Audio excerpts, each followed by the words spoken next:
Pirates today acknowledged that Cochran Hayes is COVID-19 positive. He's quarantined, still there, but he gave the organization the go-ahead to make that announcement. So we now know that's the case. We also know Ke'Onekala is on a 10-day injured list, which means the Pirates are even more shorthanded moving into the first game, which is basically 5 days away now. We're talking about Friday in St. Louis. Rich, I want to ask you first about last night.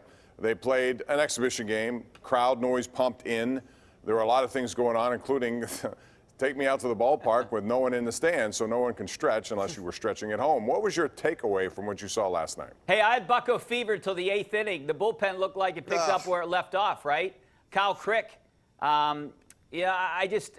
That's supposed to be the strength of this team, right? This is what they've all been telling us. That was the with Vasquez. Vasquez is no longer there, and I don't know about Kella because he's been up and down. And Crick. Well, he's on Instagram, Bob. I don't get it. They're not a strength What's anymore. going on with Kella? He can post Instagram stories, but he can't pitch. I'm very thrown off by that. Look, I don't know what it is, but the fact that they're not disclosing it, it has to make me, and I would think people lead to believe that it is COVID-related, right? Because if it was a serious He's injury, out on Instagram, Richie. I know you're a social media guy. Go look at Ke'Onekala's story. I mean, Bob, he would be on the... talk people through Instagram. He's out and about. I don't understand it. So to me, that means it must not be that, and it must be something else. Well, wouldn't they say if it was something else? Wouldn't they come out and say, hey, he has an arm injury, he has a shoulder injury, he has an elbow injury? Wouldn't they say that? All right. I don't know if they will or won't, but let's assess the Pirates now moving into this. It is 60 games, which means strange things can happen. Andrew, your take on this. They don't have Archer. They don't have Tyone. They don't have Kella. Most likely to start. Who knows about Polanco? And if he's not out there... They've got the worst roster in the National League, Bob. Worst in the entire National League.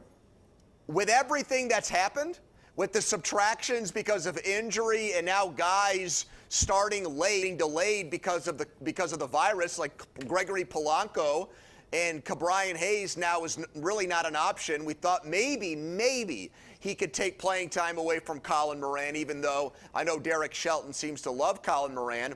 Their starting pitching is all 4 and 5 starters. That's all they've got. They don't have their 9th inning guy. They've got one big bat in their lineup, and that's it. I see on paper, and I know it's 60 games, but on paper I see the worst team in the entire National League, guys. Yeah, I think they're going to be hovering around the 21-22 win mark. That's where I see him. I've been saying that from the beginning. I don't know. The only reason that I could be optimistic about the future of this season is if Mitch Keller turns into a #1 starter instead of being a #5 starter. That's the only hope that I have for getting up to the 30. There's really, if you're going to ask me what makes me think that, there's nothing. I'm just saying he's supposed to be their top prospect. And what if starting with St. Louis... What if starting with the Cardinals, they say, we're not going to let Josh Bell beat us and we're going to pitch around him from day one. We're not going to let this one bat in the lineup get us. Well, you got Eric Gonzalez. He went 3 for 4 yesterday. He might be your third baseman. Bob, who's their second best hitter if Polanco's not there? Ryan Reynolds. Seriously? Yeah, Reynolds, you hope. Okay. I mean, you want him to take a step, and you would like to see his home run total go up from 16 to something bigger than that. But they have a lack of power. There's no question about that, and they're going to need whatever they can get. Listen, we have about a minute and a half before we go to Smooth Moves. So I want to ask you guys your breakout player for this year. If there is one for the Pirates, who might it be, Rich? Man, I actually went with Eric Gonzalez last year, thinking that he was going to be good. Clint Hurdle loved this guy, told me he was going to be great. He looked great. I think he's the best defensive infielder they have. I'm not going to pick him this year after what happened last year.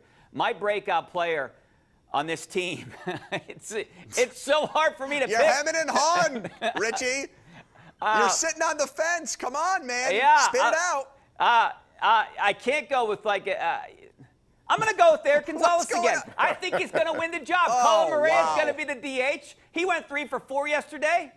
Maybe he's the breakout player this year. They need a guy like him to be a breakout player if they're going to be any good. Andrew, yours? Bob, I think the breakout player is going to be Musgrove, and I don't mean that he's going to, blossom into an ace. Everyone assumes that's going to be a good player, Pony. Give me someone that we don't think is going to be a good player. Well, but he was under 500 with a 4.85 ERA. Right. He's their opening day starter. I could say Josh Bell. Okay. Well, Josh Bell's got a lot to prove, Richie. We had one great month last year, so that wouldn't be a bad pick if he's going to do it consistently. I guess you're right. It wouldn't in be, 2020. Right? All right. Now it's time to go around the horn for this week's Smooth Moves, brought to you by Pittsburgh's largest supplier of the smoothest granite, marble, and quartz countertops you will find anywhere, Armina Stone. Rich, your smooth move of the week. I'm going to go with the West Hills 10 and under baseball team. They won a big championship, a big tournament in Edinburgh called the McLean Hardball Classic. And you know what, guys? They're big fans of this show. So the 10 and under West Hills baseball team is my smooth move of the week. They're probably sleeping now, though, so we're going to have to let them know. But they're also a big fan of the nightly sports call. The kids call in all the time. They love the shows. They love you guys, too. Glad to hear that. Well, Andrew? Bob, I'm going to go. I've gotten into soccer during this break in play. And how about the Pittsburgh Riverhounds, guys? Yeah. They go to Louisville. They spoil that opening stadium ceremony.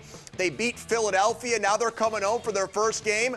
I got Hounds fever, Richie. I'm stealing your line. I want to get over there. I want to cover a game. I want to sit in a nice owner's box for a game. This is my call. Hook it up, please. I got Hounds fever. They've outscored their opponents 9-1 in their first 2 games. Pretty good stuff. Armina Stone, me up, Pittsburgh's the Bob. largest supplier of the smoothest granite, marble, and quartz countertops you're going to find anywhere. Armina Stone. Back with Steelers talk next.